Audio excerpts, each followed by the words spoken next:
ГСП онлайн. Городские новости сейчас.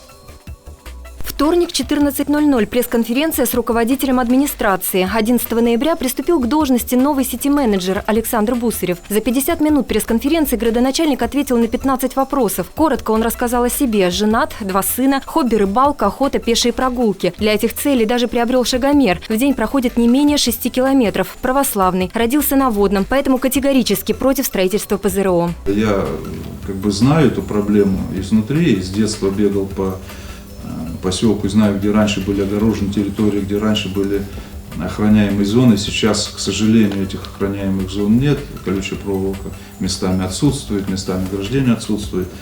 Надо наводить порядок, но вот хотя бы этот шаг, основное хвостохранилище закрывают на сегодня. И плюс там, несомненно, большой есть, потому что это связано с берегом реки, это связано с тем, что расположен непосредственно рядом с основным источником воды для города рекой Ухтой.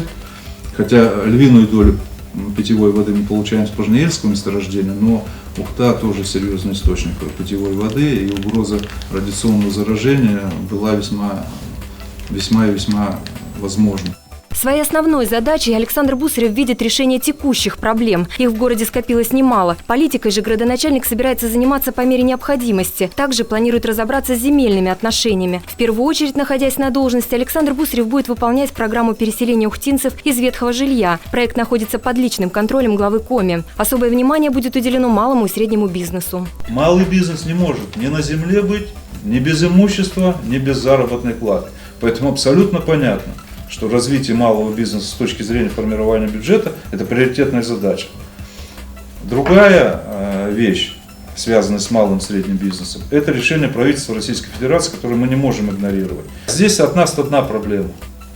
Нам надо уменьшать бюрократические препоны к деятельности малого и среднего бизнеса. Будут в администрации кадровые перемены. Какие, пока не озвучивается. Что касается городского бюджета, на сегодня он сбалансирован и передан в Совет. Прореха составляет порядка $500 миллиарда рублей. Пришлось значительно ужаться, но на чем точно не будут экономить, так это на зарплатах бюджетников и на образовании.